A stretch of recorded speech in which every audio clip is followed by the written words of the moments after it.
Comenzó la grabación entonces, sin chascarros, sistema inmune.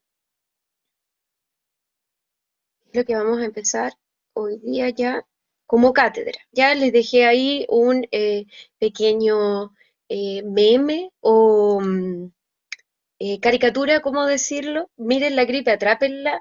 ¿Quién yo? No, solo soy un coco. Eres tú, te hemos buscado por semana. No, es injusto. Llévenselo y destrúyalo, que es lo que harían las células de nuestro sistema inmune. ¿Ya? Luego acá les dejé algunas imágenes de algunas patologías que lamentablemente se producen y que atacan a nuestro sistema inmune, ¿ya? Algunas moscas que aparecen ahí que causan algunas patologías como cólera, fiebre tifoidea, disentería, lombrices, salmonelosis, tracoma, etcétera, etcétera, etcétera. ¿Ya? Esto lo habíamos visto, ¿cierto? Vimos la génesis de mielocitos y vimos la génesis de los linfocitos, ¿ya? Desde acá, desde el costado izquierdo, voy a poner aquí nuestro puntero, ¿ya? Desde acá, desde la génesis de los mielocitos, ¿ya? Tenemos que salen los polimorfonucleares o granulocitos, que son tres. El que está acá con el número 7, que es el neutrófilo polimorfonuclear, el eosinófilo polimorfonuclear y el basófilo polimorfonuclear, ¿ya? Tienen ese nombre porque como presentan gránulos en su superficie, se llaman granulocitos, ¿ya? Y tenemos acá en esta línea que va del 13 al 16 al monocito, que como habíamos visto posteriormente, cuando entra al torrente sanguíneo y va hacia algún tejido, aumenta de tamaño hasta 5 veces para convertirse en macrófago.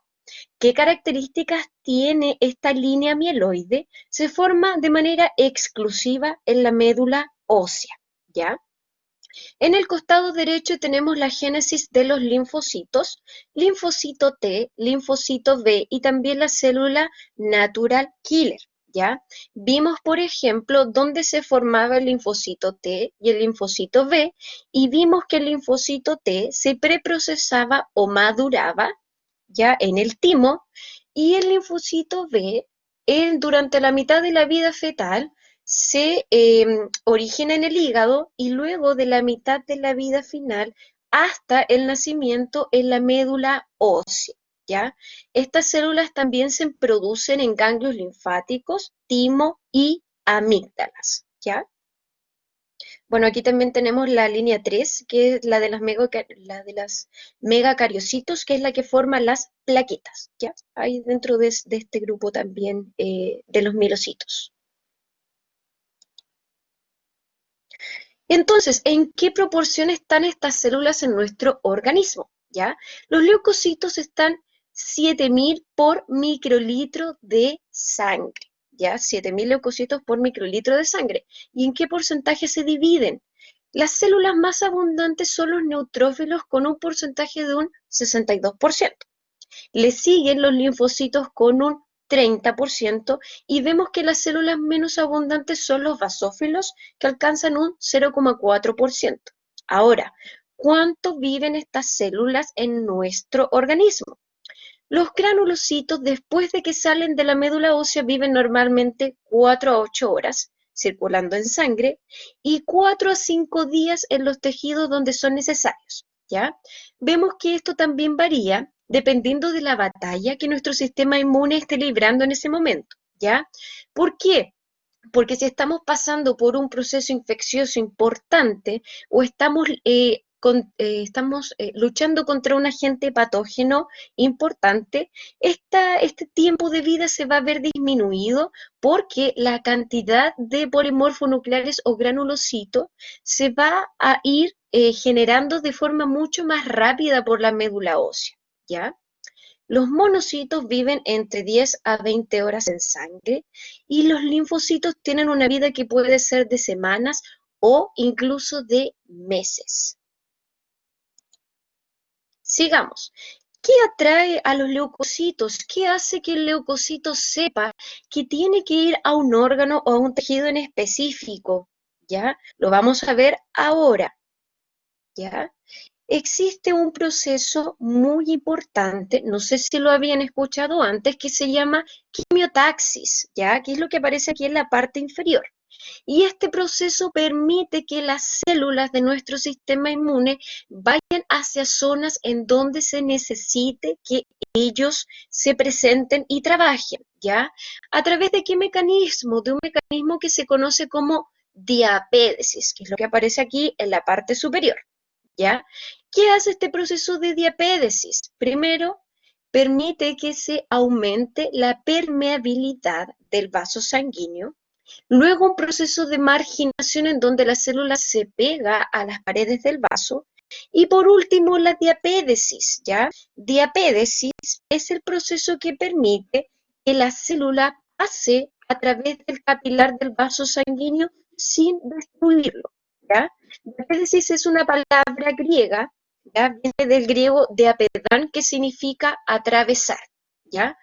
Y permite, ¿cierto?, de que pueda atravesar el vaso sanguíneo y luego moverse a través de movimientos ameboides. Y de esta manera llegar a zonas en donde se necesite ya que esta célula trabaje, ya, o que pueda existir un proceso inflamatorio en donde en esa zona el neutrófilo o el macrófago o el monocito se necesita que esté presente. Vamos a ver entonces ahora el proceso de quimiotaxis, ¿ya? Siempre que se produzca un proceso inflamatorio va a haber quimiotaxia o quimiotaxis, ¿ya? Este proceso inflamatorio, ¿ya? Puede ser porque existe una bacteria o un virus o un hongo o un agente patógeno. Puede ser porque se produjo en esa zona una quemadura. Puede ser porque se produjo un corte, puede ser porque se produjo una lesión por una caída, etcétera, etcétera, ¿ya? Todo eso puede producir un proceso inflamatorio que va a hacer que se produzca quimiotaxis. Pero, ¿qué es lo que atrae la quimiotaxis, ya? Que es esta liberación de sustancias químicas en la zona inflamada que va a atraer a los leucocitos. Lo primero que produce quimiotaxis son toxinas, ¿ya? Toxinas de algunas bacterias o sustancias víricas. Segundo, productos degenerativos de los tejidos inflamados, ¿ya? Tercero, varios productos de reacción del complejo del complemento. El complemento lo vamos a ver en la sesión de la próxima semana, ¿ya? Que este complemento activado en los tejidos inflamados va a producir también quimiotaxia, ¿ya? También varios productos de reacción causados por la coagulación del plasma en la zona inflamada. La quimiotaxia, ¿ya? Esta quimiotaxia va a ser eficaz hasta en 100 micrómetros, ¿ya? En un área o en un rango de 100 micrómetros. Un micrómetro es la milésima parte de un milímetro, ¿ya?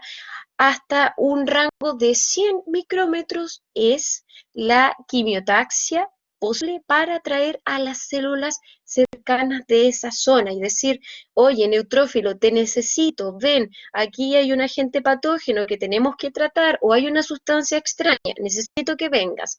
¿Cómo atraigo al neutrófilo? A través de la quimiotaxia o quimiotaxis, ¿ya? Tenemos de que vimos que los granulocitos son las principales células que producen fagocitosis, ¿ya? Que nosotros de forma coloquial dijimos que era comer a un agente patógeno o a una célula extraña. Si pudiésemos hablar en un lenguaje un poquito más técnico, podemos decir que la fagocitosis es la ingestión celular de un agente ofensivo, ¿ya? Yo les había dicho que habían algunos factores de los cuales dependía esta fagocitosis, porque si no nuestras células pueden fagocitar cualquier célula e incluso podrían atacar células de nuestro organismo, ¿ya? Por lo tanto, la fagocitosis es selectiva, de factores depende, ¿ya? Primero, si la superficie es rugosa, aumenta la probabilidad de fagocitosis. Comúnmente, las células de nuestro organismo, las células sanas, presentan una superficie lisa.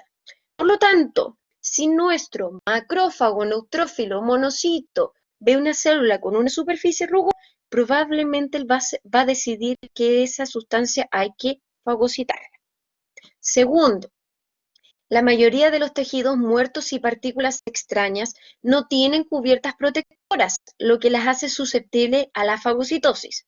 Las células de nuestro organismo presentan cubiertas protectoras que hacen que nuestras células fagocíticas sepan que son de nuestro organismo y por tanto no hay que atacarlas. Pero ¿qué ocurre? Tejidos muertos y partículas extrañas no tienen estas cubiertas protectoras. Por lo tanto, el neutrófilo macrófago sabe que a esa sustancia hay que fagocitarla, ¿ya? Y por último, vemos que los anticuerpos, que lo vamos a ver cuando hablemos de la inmunidad adquirida o adaptativa, que son los que generan los linfocitos B, los anticuerpos se adhieren a las membranas bacterianas y por tanto hacen a las bacterias especialmente susceptibles al proceso de fagocitosis, ¿ya? Por este proceso entonces se selecciona un patógeno y se destruye, ¿ya? Y posteriormente este proceso se llama ozonización, que es en palabras simples sería el proceso en donde se marca un patógeno para posteriormente destruir, ¿ya? Entonces estos son los tres factores principales de los cuales depende el proceso de la fagocitosis, ¿ya? ¿Cómo ocurre este proceso de fagocitosis? A través de estos 5 pasos, ¿ya? Primero, la bacteria es fijada a evaginaciones de la membrana llamadas pseudópodos. Los pseudópodos serían estos que están aquí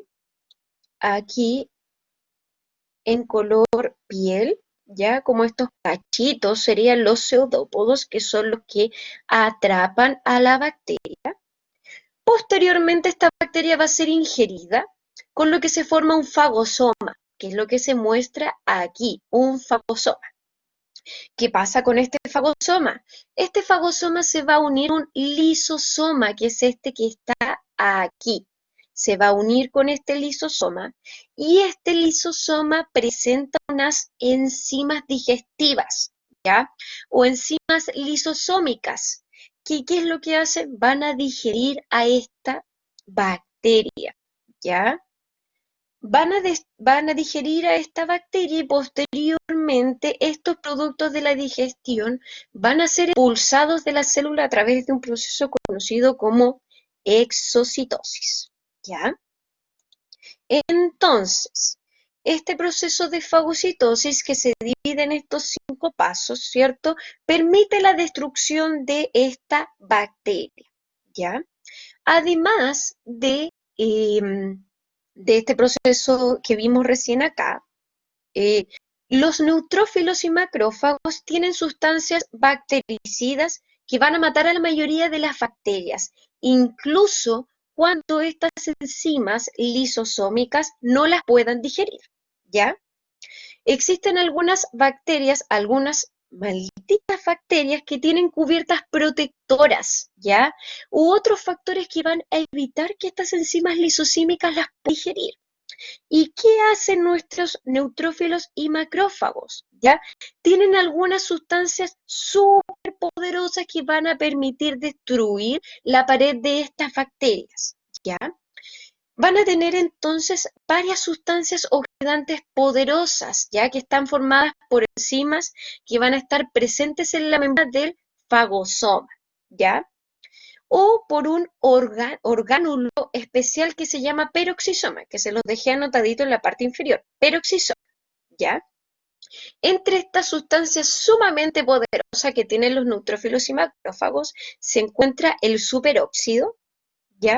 Que está abreviado ahí con un O2 negativo, el peróxido de hidrógeno, H2O2, iones de hidroxilo, OH vivo, que son mortales para la mayoría de las bacterias, incluso en pequeñas cantidades, ¿ya?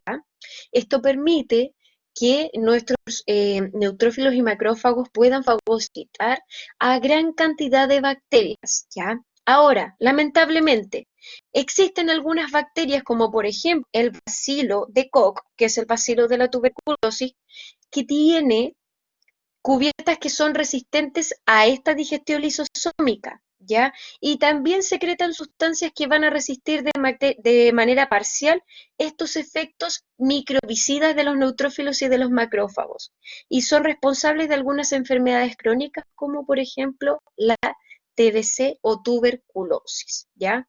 Esos son algunos casos en específicos. La mayoría de bacterias de nuestro organismo pueden ser fagocitadas de forma exitosa por los neutrófilos y macrófagos a través de la secreción de estas sustancias.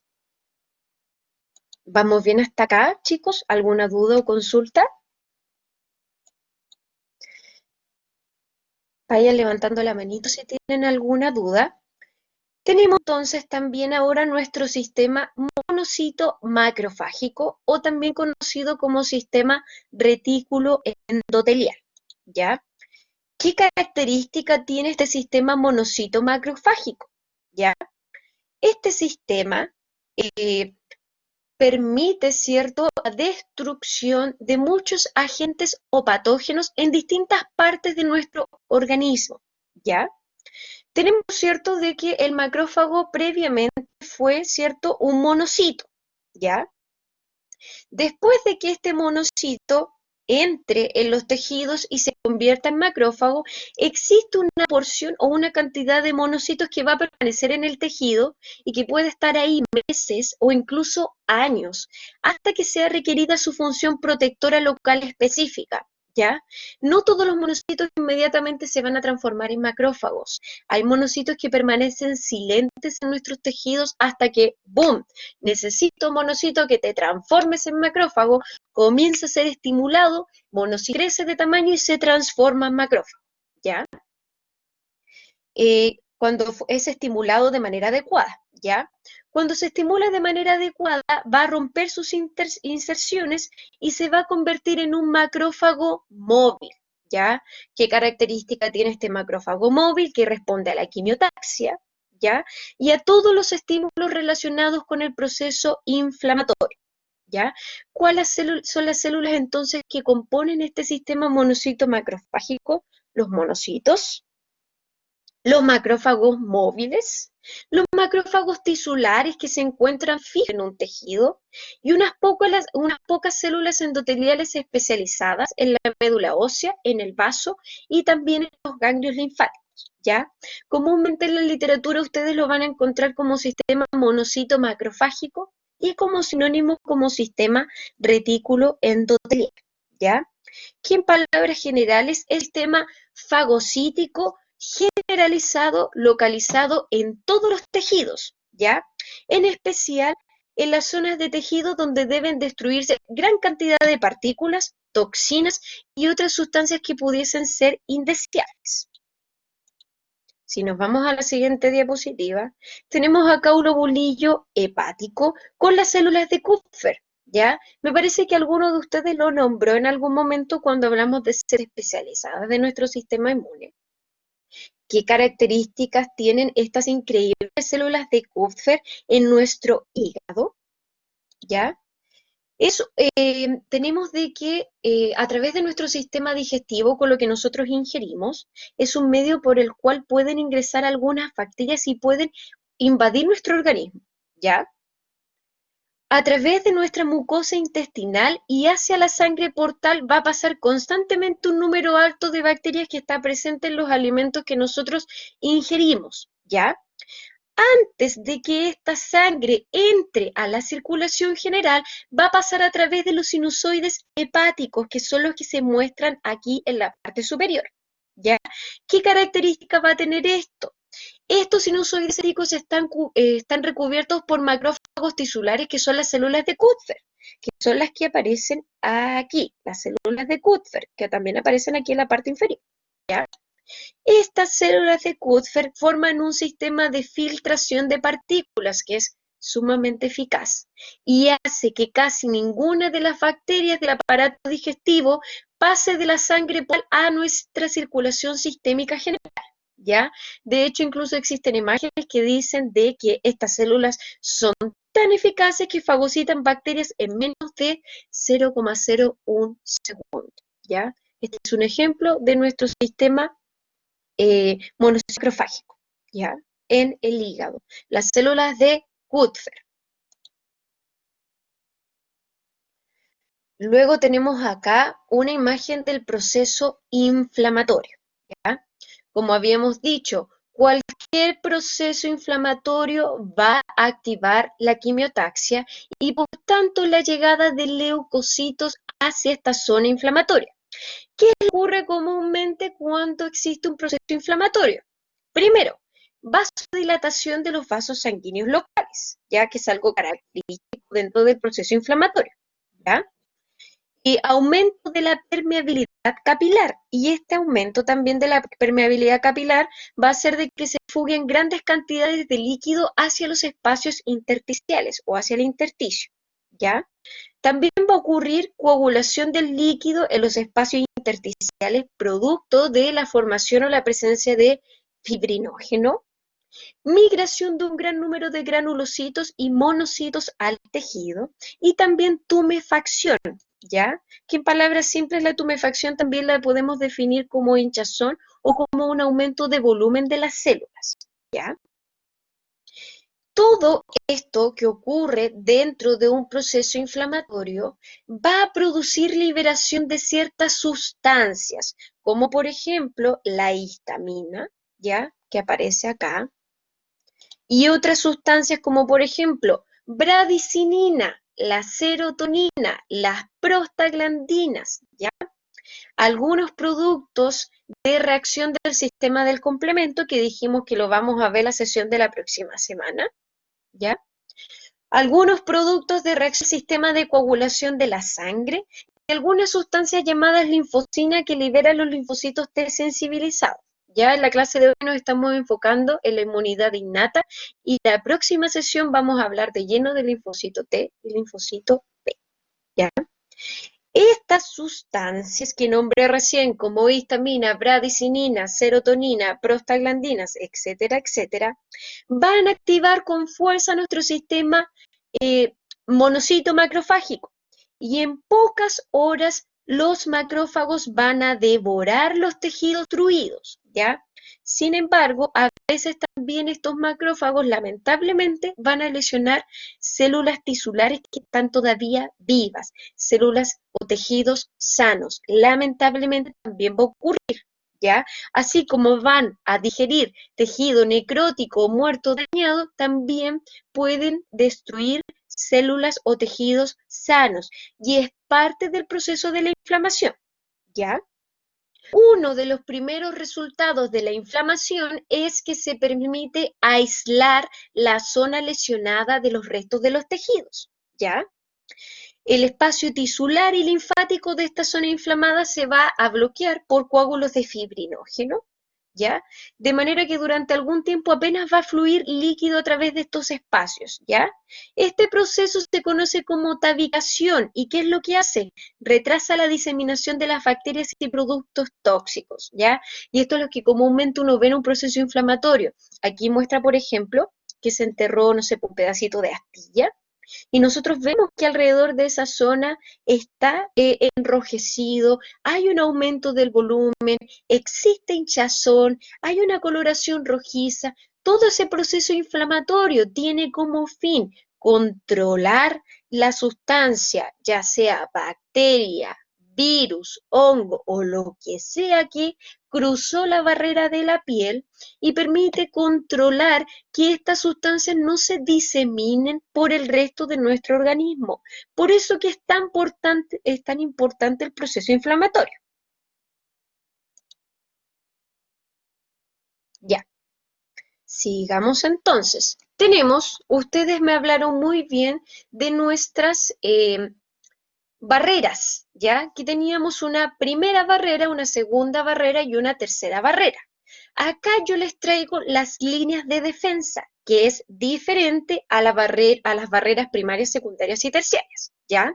Las líneas de defensa son cuatro y vamos a ir viendo cada una, ¿ya?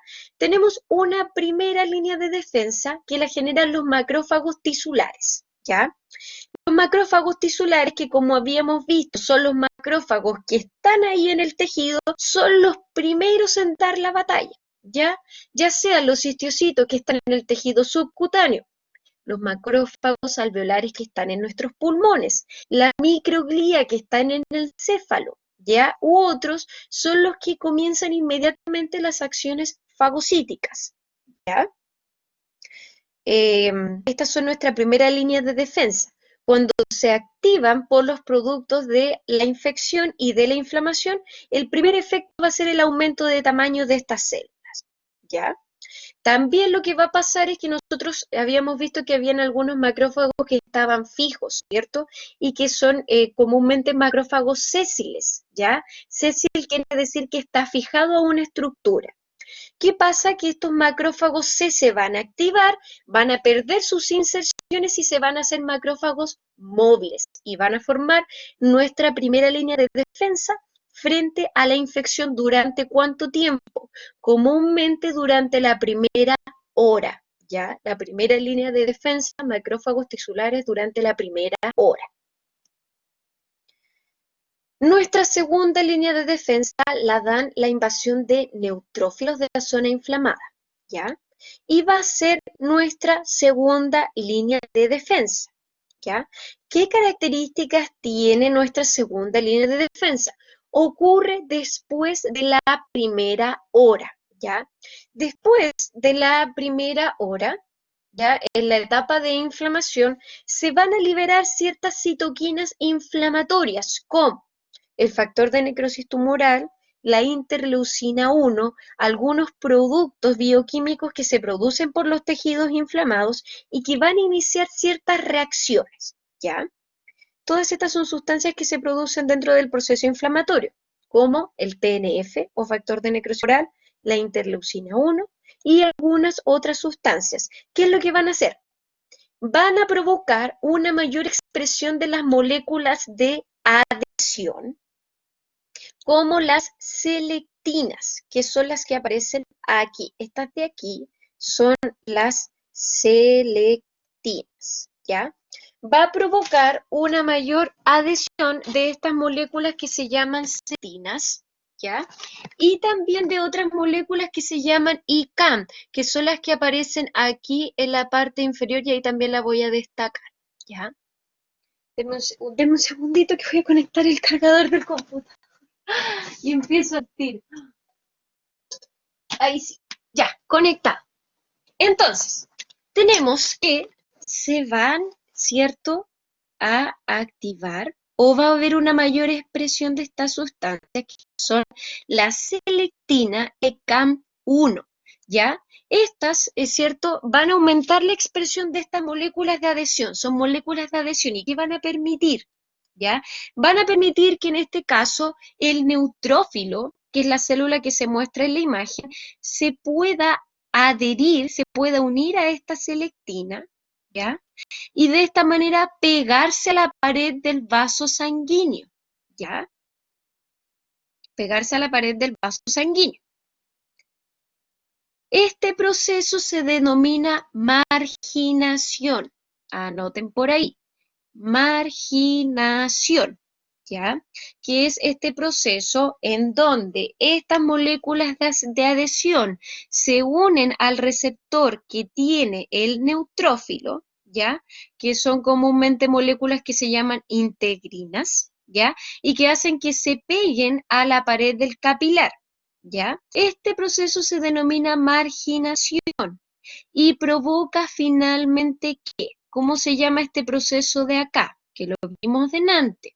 Esto de aquí se conoce como diapédesis, que es el paso, ¿ya?, de la célula, en este caso del neutrófilo, a través de la pared del vaso sanguíneo. ¿Para qué? Para que pueda ir al tejido en donde está ocurriendo un proceso inflamatorio, ¿ya? Supongamos que este neutrófilo está por el torrente sanguíneo y de pronto ocurre que existe una lesión en la yema de un dedo. Y justo vemos que ese neutrófilo está pasando por ese capilar. El neutrófilo es atraído a través del proceso de quimiotaxis y se produce este proceso de marginación y posteriormente de diapédesis, en donde el neutrófilo va hacia la zona del proceso inflamatorio, ¿ya? Esta sería nuestra segunda línea. La primera vimos que eran los macrófagos y la segunda son los neutrófilos, ¿ya? Cuando existen estos procesos ya de inflamación, puede ocurrir neutrofilia, ¿ya? En donde aumenta la cantidad de neutrófilos hasta 5 veces en sangre, ¿ya? El recuento de neutrófilos altos se llama neutrofilia. Luego voy a retroceder para nombrar nuestra tercera línea de defensa, ¿ya? Sería acá. La segunda invasión de macrófagos del tejido inflamado es una tercera línea de defensa, ¿ya? ¿Por qué es nuestra tercera línea de defensa? ¿Cuánto demora esta segunda invasión de macrófagos? Esta segunda invasión de macrófagos demora comúnmente 8 horas. ¿Por qué 8 horas? Porque el tiempo que demora el monocito en transformarse en macrófago es comúnmente de 8 horas. Por lo tanto, la tercera línea de defensa corresponde al monocito que se transforma en macrófago y llega al tejido inflamado. ¿Cuánto tiempo se demora? 8 horas. Esa sería nuestra tercera línea de defensa, ¿ya? Y por último tenemos nuestra cuarta línea de defensa, que dice que es la mayor producción de granulocitos y monocitos en la médula ósea, es nuestra cuarta línea de defensa. Y lo vamos a ver con la siguiente imagen, ¿ya? Que sería esta de acá. Tenemos que nuestro macrófago activado dentro de un proceso inflamatorio va a liberar ciertas sustancias como el TNF, que también se conoce como factor de necrosis tumoral. La interleucina 1, ¿se acuerdan que el TNF y la interleucina 1 los nombré recién? Y que eran sustancias que se liberan dentro de un proceso inflamatorio. Vemos que estas sustancias también son producidas por los macrófagos activados, ¿ya? El macrófago activado produce también GMCSF, que les dejé la abreviación aquí al costado, que sería, está todo en inglés, factor estimulador de colonias, granulocitos macrófagos o granulocitos monocitos, ¿ya? Tenemos el GCSF, que sería factor estimulador de colonias de granulocitos, y tenemos el MCSF, que sería el factor estimulador de colonias de monocitos o macrófagos, ¿ya? ¿Qué es lo que va a hacer esto? La liberación de estos factores va a estimular a la médula ósea para que produzca granulocitos, monocitos, macrófagos, y esta es la que constituye nuestra cuarta línea de defensa, ¿ya? Aparte del macrófago activado, veíamos que nuestro tejido también produce liberación de algunas sustancias, ¿ya? Este macrófago, ¿cierto? Al producir también factor de necrosis tumoral e interleucina 1, estimula a células endoteliales, fibroblastos y linfocitos a producir ya estos mismos factores de estimulación. El factor estimulador de colonias eh,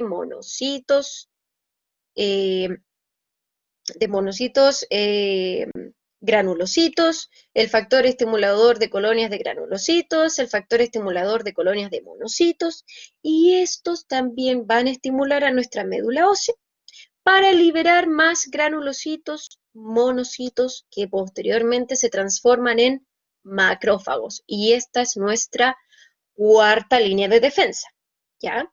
Como resumen, entonces, primera línea de defensa, los macrófagos tisulares que siempre están en el tejido actúan durante la primera hora.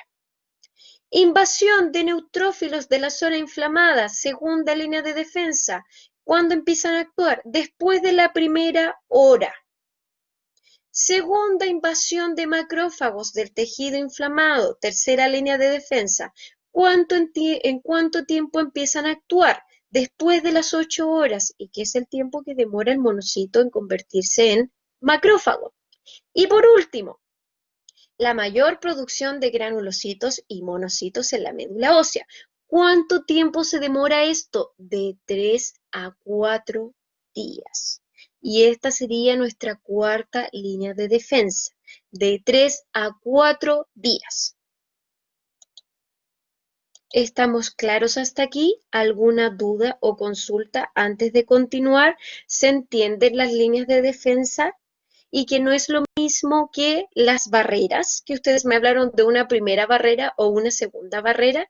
Estas son las células que específicamente actúan frente a un proceso inflamatorio de cualquier tipo, ¿ya? ¿Estamos claros hasta aquí, chicos? ¿Alguna duda o consulta, si no, para continuar?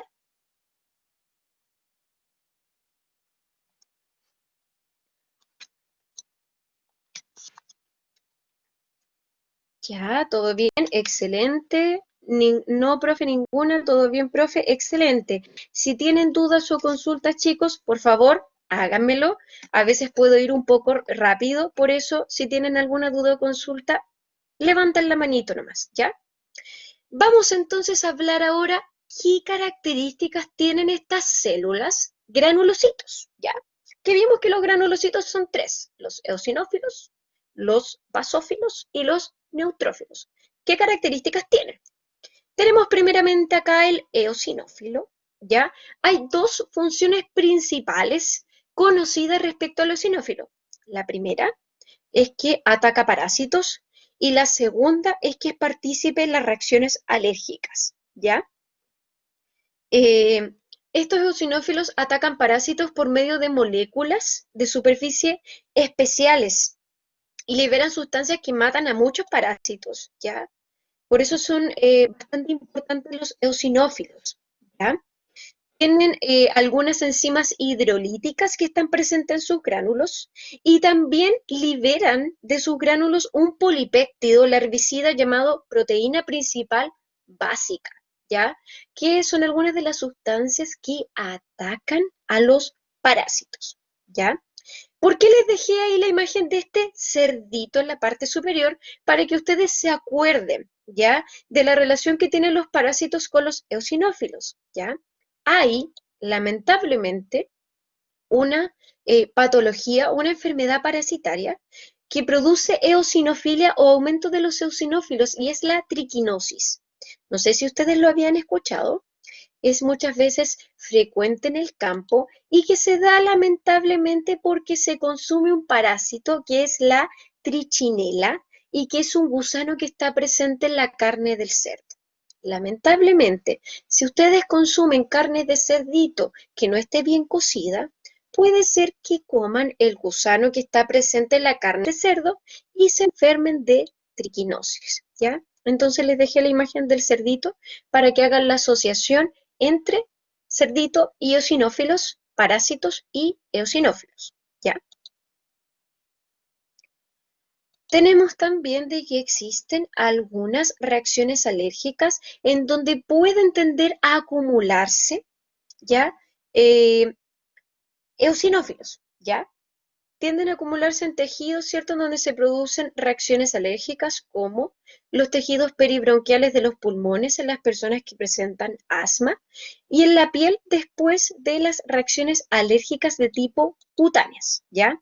Aquí también es importante la acción de los mastocitos y los basófilos, que se los voy a mostrar en la diapositiva siguiente, porque al parecer estas liberan un factor quimiotáctico de eosinófilos que va a provocar la migración del eosinófilo hacia el tejido en donde exista una reacción de tipo alérgica.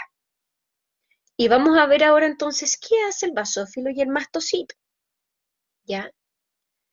Estas células están presentes especialmente en las reacciones alérgicas. Y para todos quienes son alérgicos entenderán lo complejo que es presentar un aumento de la inmunoglobulina E. La inmunoglobulina E es el anticuerpo que está presente en las reacciones alérgicas y se dice que las personas que son muy alérgicas o que presentan rinitis alérgica o estacionaria presentan un aumento en la cantidad de la IgE, ¿ya? Mastocitos y basófilos desempeñan entonces una función destacada en algunos tipos de reacciones alérgicas. ¿Por qué? Porque esta, no sé si querida o maldecida inmunoglobulina E, se une al mastocito y al basófilo y lo destruye. ¿Se acuerdan que habíamos visto que los basófilos tienen en su superficie unos granitos, unos gránulos, y por eso se llaman granulocitos? Al unirse a la pared de este granulocito, como es el basófilo, lo destruye, ¿ya? Y hace que se liberen estos gránulos que presenta en su pared el basófilo y el mastocito, ¿ya? Y estos gránulos, lamentablemente, lo que van a hacer es que van a elevar cantidades elevadas de ¿qué sustancia? Histamina y bradicinina, y que son sustancias que están presentes en las reacciones alérgicas. Histamina, bradicinina, serotonina, heparina, ¿ya? Y estas sustancias van a desencadenar reacciones vasculares locales y tisulares que van a provocar la mayoría de las reacciones alérgicas, ¿ya?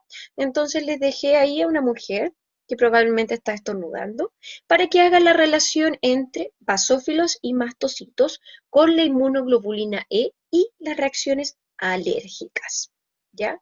Como verán, no es mucha la acción que tienen estas células en lo que es la fagocitosis de agentes patógenos, ¿ya?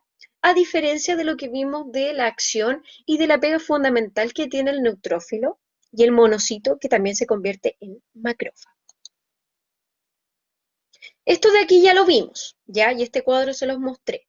Cuadro comparativo, diferencia entre la inmunidad innata y la inmunidad adquirida. Todo lo que hemos estado viendo hoy día es en relación a la inmunidad innata o natural. Y las barreras que ustedes también me nombraron, como piel, epitelio, mucosa, sustancias químicas antimicrobianas, algunas proteínas como el complemento que lo vamos a ver la próxima sesión, y las células, que son lo que hemos estado nombrando el día de hoy, ¿ya? La inmunidad adquirida con su especificidad tan alta y su diversidad tan amplia, además de la capacidad de presentar memoria, a diferencia de las células de nuestra inmunidad natural, que lamentablemente no presentan memoria. Dentro de sus barreras están los anticuerpos secretados por el linfocito B y la inmunidad celular a cargo del linfocito T de timo, ¿ya? Y células como el linfocito T y B que es específico, ¿ya? Eh, Compañeros que se les cerró la sesión, no pueden volver a entrar. Eh, Pucha, qué raro porque yo dejé la sesión abierta y es específicamente para todos ustedes. Pero de todas maneras tengo 20 participantes donde tenía 21.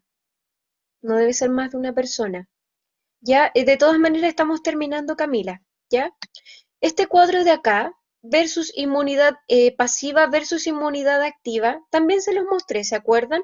Incluso ustedes mismos les fui haciendo algunas preguntas para que pudiesen diferenciar la inmunidad pasiva versus la activa.